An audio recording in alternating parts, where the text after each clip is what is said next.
Hi friends, and thanks a million for joining in on this video.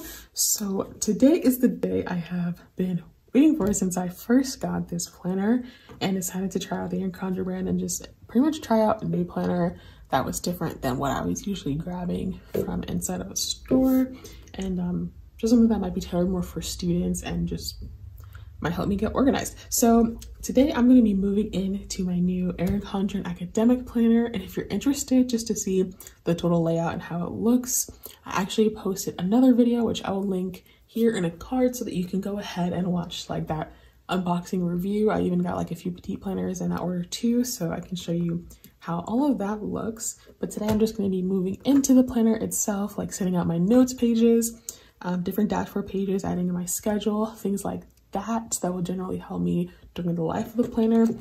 This one is for a complete full school year, so it'll be from August 2020 to July 2021. So let's get started.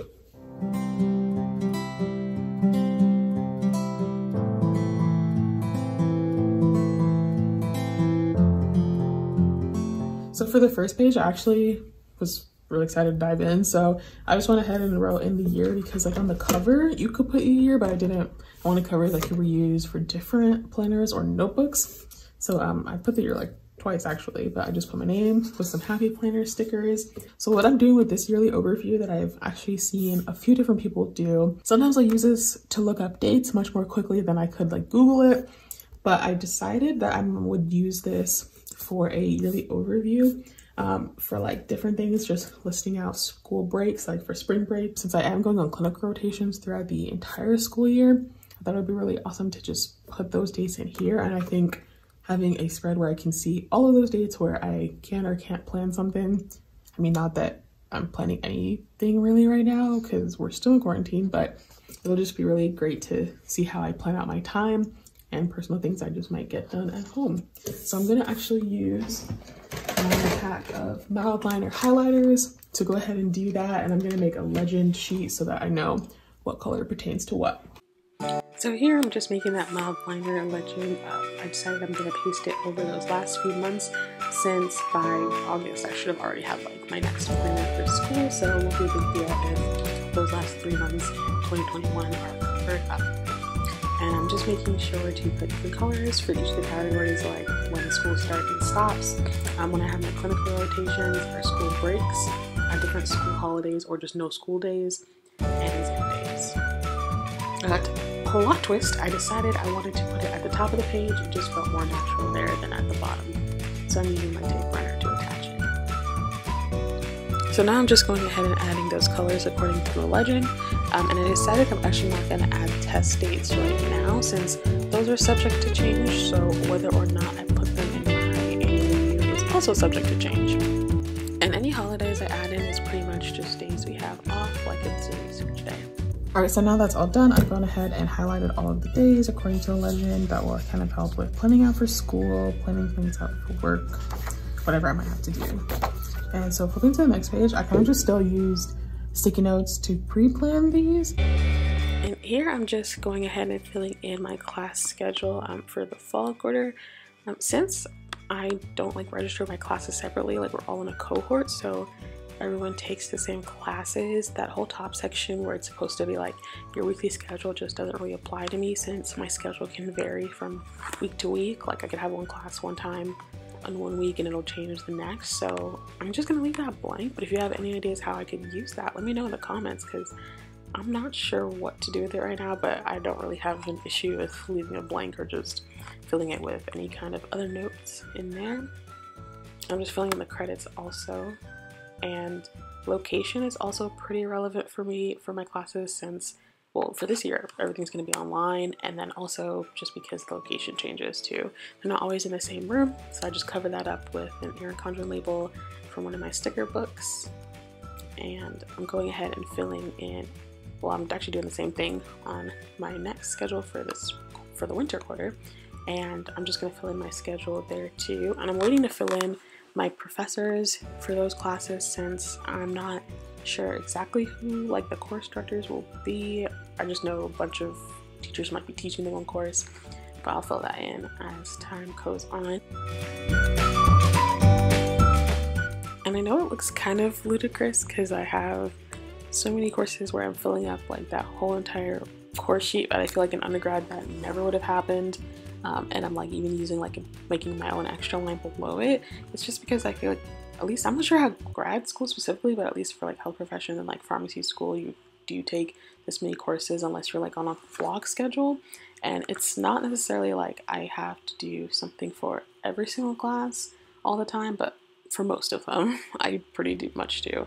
And that kind of explains why some of them are 0 credits, because it's kind of just you go in person, you do the thing, and then like you're cool beans. It's not like tests all the time for every single course. But since I am on the trimester, I have to use that second notes page to go ahead and make my own little course schedule boxes. So I decided not to make that first box from the page before, of course, because I'm not really sure how to use that. So I'm just going to focus on adding my courses in, and it's just going to be the courses, the professor, and the credits, since location doesn't matter unless I want to put like Zoom versus Google Hangouts, but I won't even know that until closer to like the actual class meeting day.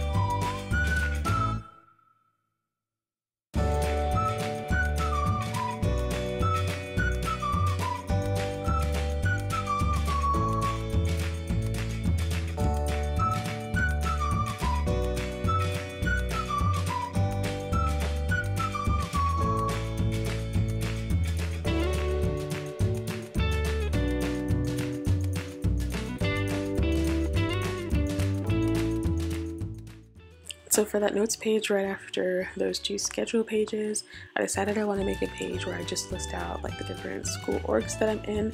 I usually would do this in my phone notes and just write what they were, like what the days they usually meet, but I figured since it's something I refer to sometimes, it would be easier to just have it in my agenda so I can just quickly flip to it. And if there's any like quick notes I need to make about the org in general, I can put it on there. And I just felt like it would be kind of fun to use the mild liner highlighters to go ahead and write the title school orgs and then go over it with my Tombow lettering markers. And I love this gold washi that I got from Park Lane, so I decided to just accent the page with that. And then I'm going to go ahead and list out my different orgs and then fill in the information as I get it of whatever I have as we're starting the school year.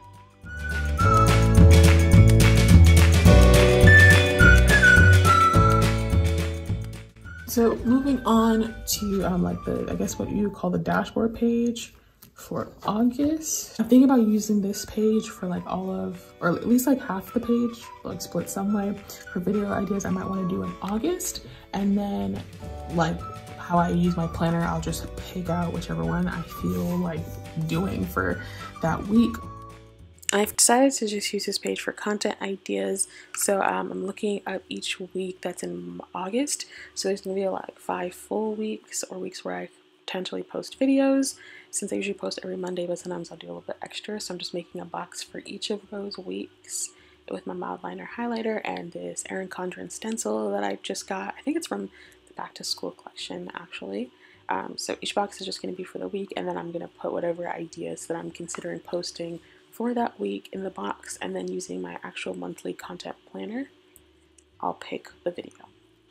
And I'm going back over the mild liner with my Tombow markers just because I like when you use the stencils, it leaves behind this black like marking if you use gel pens with it or pretty much any kind of marker. So I highly recommend washing between uses. And I'm just labeling each box with the week, so I'll plug those videos in once I'm done here. Alright, so this is my content ideas page with that dashboard before. So So I just flipped to the back of my academic planner so I can fill in those notes pages, and I decided I want to make a page where I write not so much like when I'm cleaning, but just how often I want certain things to happen around the house, just so I don't lose track and I like remember they need to happen and get them done. But likely I'm just going to put them in the weekly or monthly view for when I actually plan to do them, when I plan out the week itself.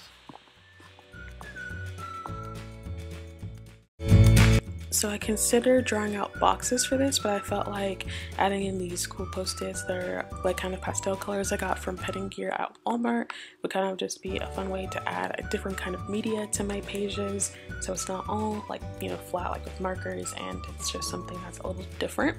And it also makes it easier to change, so if any of these categories I decide I wanted to change like even tomorrow, I could do that without having to like white out or cover up a mistake I made. It's something that's easy to switch out.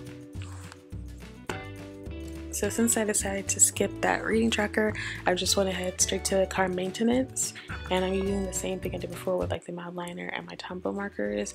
And I decided I need this page because I hate when like you try to, when you go to get your car repaired and you try to remember when you had it last repaired or what you did before to see what worked and what didn't.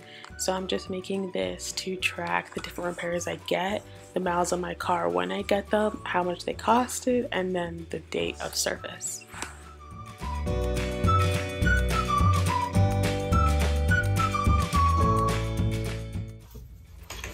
And that is my car maintenance tracker. So I'm just gonna go ahead and leave the rest of these pages blank. I might add a reading tracker, or like, not even a tracker really, just a place where I put books I wanna read. But I use the Goodreads app, and I feel like that's been pretty efficient for me, especially with marking pages where I've left off. And just more information that I might want, like reading reviews, posting my own reviews. And that's pretty much it. So just recap what we did so far. I've already put my name in, went ahead and did fill in all of these dates for the yearly overview with my legend at the top with my malin liner. Put in all of my school organizations up here, my class schedule for each quarter, put them on different pages. Came up with the content ideas app just for I can throw down some ideas that I want for the month, organize them how I want them for the week, and then in my actual content planner, I'll just decide what gets published and filmed on which days. And then for the end of this, I'll put tidy up just for places where I can put different things I do to clean around the house and how often I want them to get done. And then also a car maintenance page. So thanks a million for watching this video. I hope it was informative and helpful to you in your planning. And if you like what you watched here, you can go ahead and subscribe and click the bell below this video in the description, and you'll be able to get a notification every time I post a new planning video. You can go ahead and comment below how you move into your planner. So let me know in the comments, and I'll catch you guys on the planning flip side.